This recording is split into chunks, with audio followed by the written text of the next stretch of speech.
Fame offers a life of extraordinary privilege, but it offers no protection from the raw, unpredictable power of the natural world.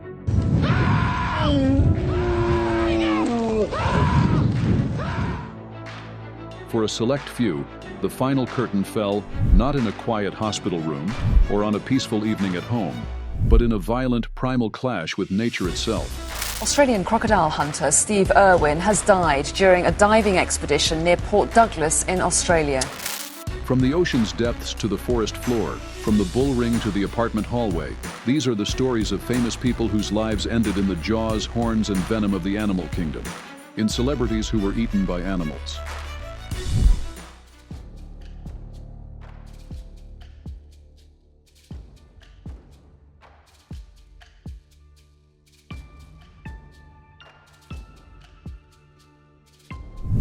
In the world of surfing, Tamayo Perry was more than a professional. He was a waterman, a soul who belonged to the sea. A fixture on Oahu's legendary North Shore, he was a respected lifeguard, a surf instructor, and a man known for taming the world's most dangerous waves. He won the prestigious Pipeline Masters trials back in 1999, and his charisma and rugged good looks landed him roles in Hollywood, including Pirates of the Caribbean, On Stranger Tides, and Blue Crush. He had spent a lifetime reading the ocean, understanding its rhythms and its risks better than almost anyone alive.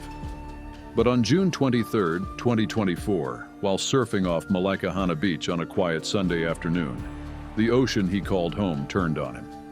A shark attack, sudden and brutal, ended his life at 49. The very colleagues who had shared the waves with him, his fellow lifeguards from the city and county of Honolulu, were the ones who responded to the scene. His wife, Amelia, spoke of a man whose love for the sea was unmatched, a bright soul who danced with the waves until the ocean wrote the final verse.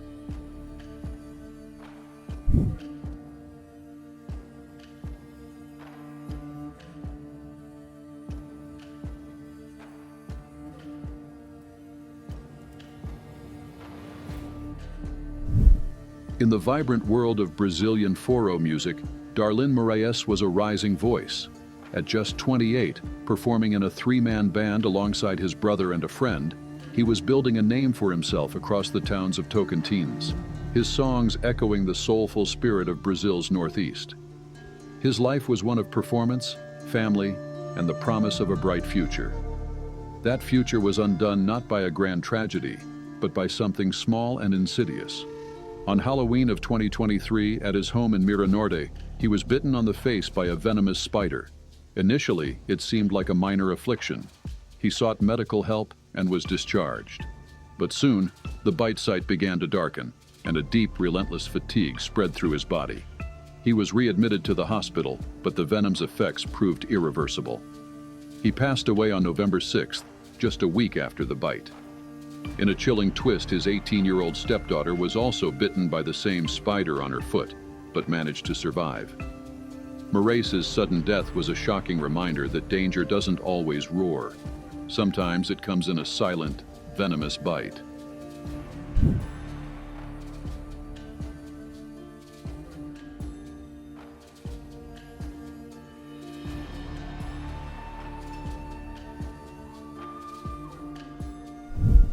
In the grand, brutal theater of the Spanish bullfight, Victor Barrio was a rising star.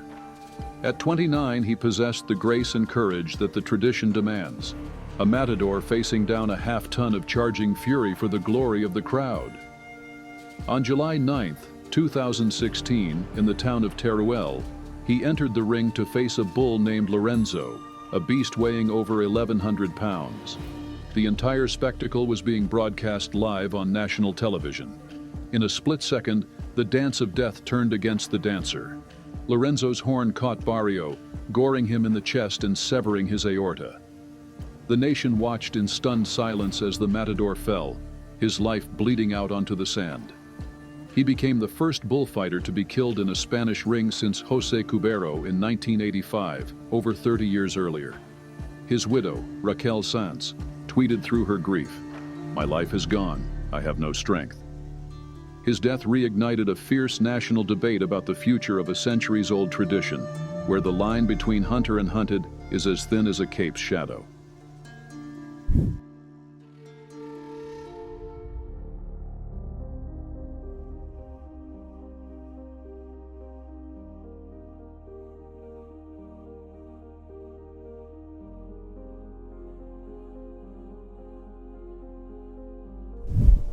Kate Chappell brought fantasy worlds to life.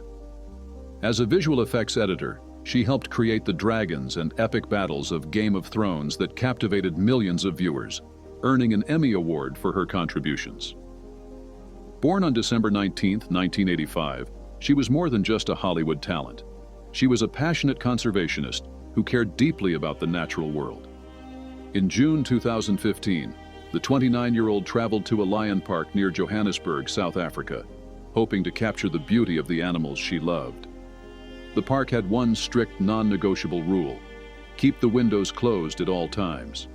But in a fatal, fleeting moment of wanting a better photograph, Kate rolled her window down. A lioness instantly lunged through the opening, inflicting mortal wounds before anyone could react.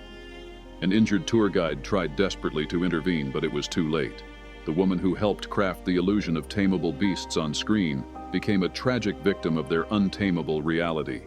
Her family remembered her as someone who lived a life of adventure, but it was the wild's unforgiving power that wrote her final chapter.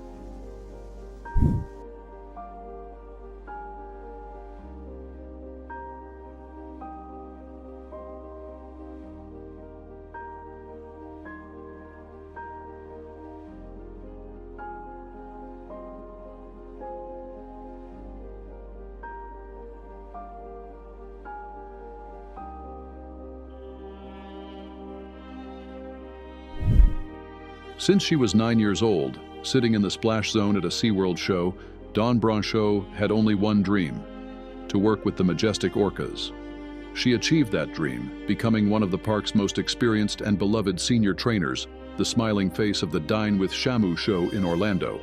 She was an expert, a professional who understood the risks, but believed in the power of her bond with the animals. But one of her partners in the water, a 12,000-pound bull orca named Tilikum, had a dark and troubled history, having already been involved in 2 previous human deaths. On February 24, 2010, after a routine performance, that darkness surfaced. In front of a horrified audience, Tilikum grabbed Brancheau by her ponytail and dragged her into the pool. What followed was a brutal, prolonged attack that lasted nearly 45 minutes, one that the park's emergency crews were powerless to stop. Her death at 40 became a public reckoning, one that would eventually inspire the documentary Blackfish and expose the hidden cost of keeping the ocean's greatest predator in a concrete tank.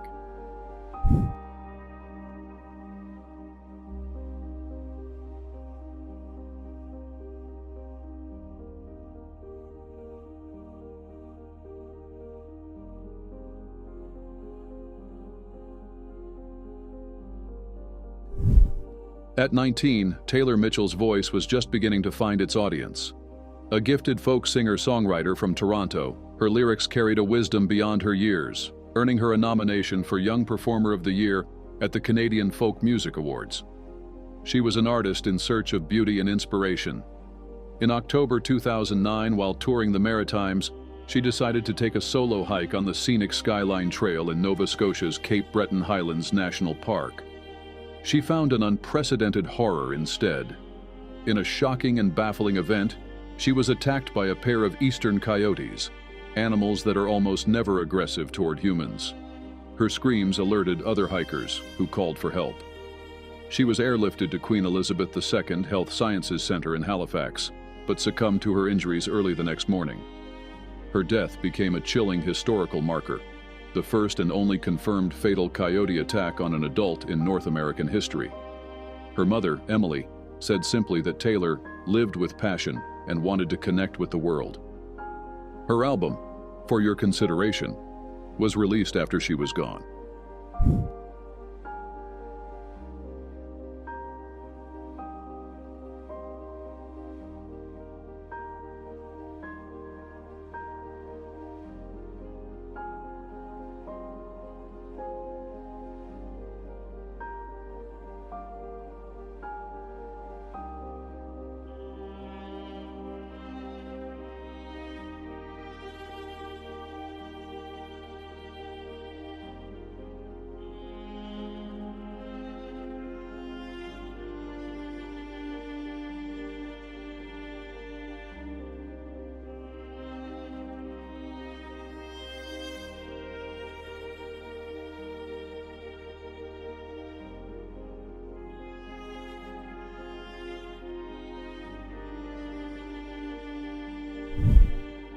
For a decade, he was the world's most fearless television personality, a man who wrestled crocodiles for fun and treated venomous snakes like old friends.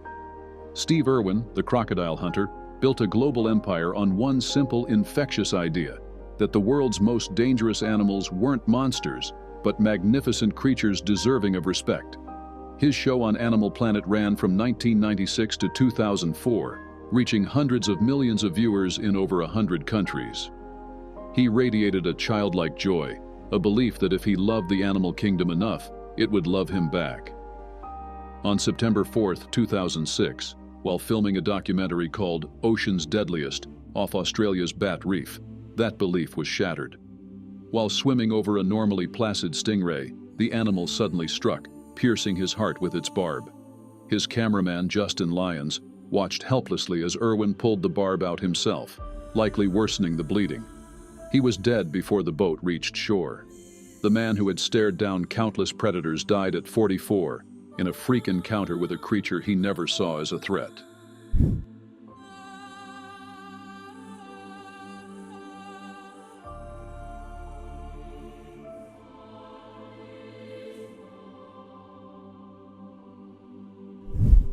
For 13 summers, Timothy Treadwell lived a fantasy of his own creation. A recovering alcoholic from Long Island who once auditioned for the role of Woody on Cheers, he found salvation in the Alaskan wilderness, reinventing himself as the grizzly man, a gentle protector of the bears he considered his friends. He gave them names, spoke to them in a soft, high-pitched voice, and believed he had crossed a sacred line between man and beast. His girlfriend, Amy Huguenard, a physician's assistant from Colorado, joined him in this isolated world, trusting in his self-proclaimed expertise. But in October 2003, they stayed too late in the season.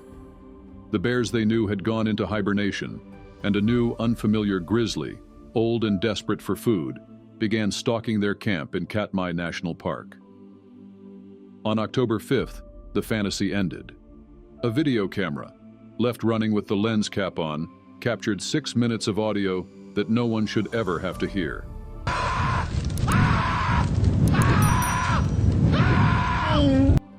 Park rangers later found the bear guarding the couple's partially consumed remains, a horrifying testament to the fact that the wild does not have friends.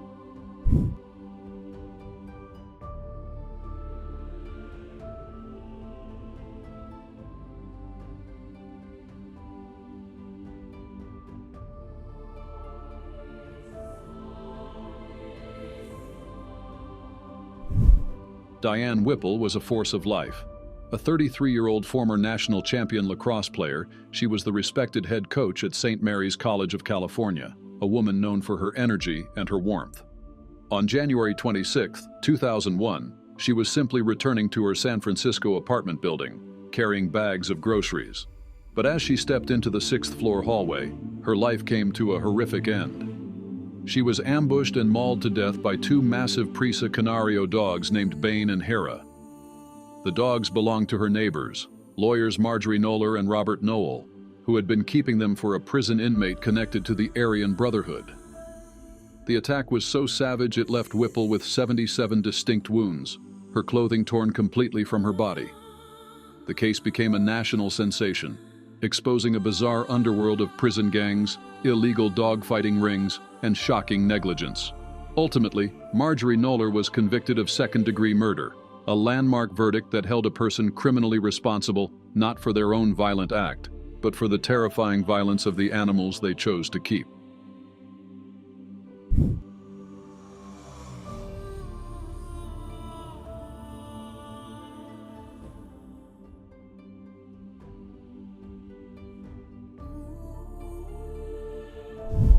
Long before the world knew the name Tilikum, long before blackfish changed the conversation about captive orcas, a 20-year-old marine biology student named Kelty Byrne learned of his power firsthand.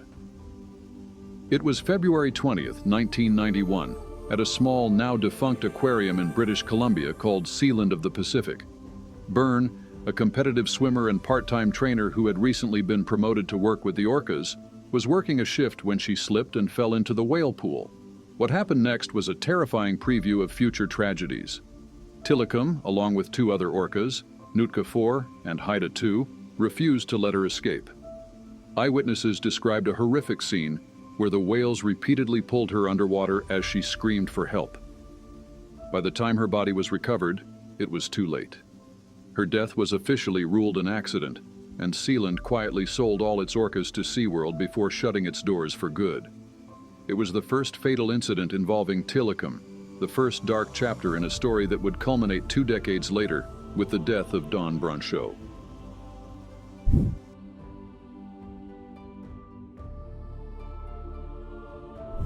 These stories serve as a stark and humbling postscript to lives lived in the public eye.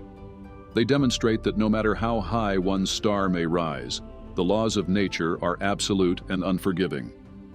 From the arena to the ocean, from the hiking trail to the apartment hallway, the legacies of these individuals are now forever intertwined with the wild.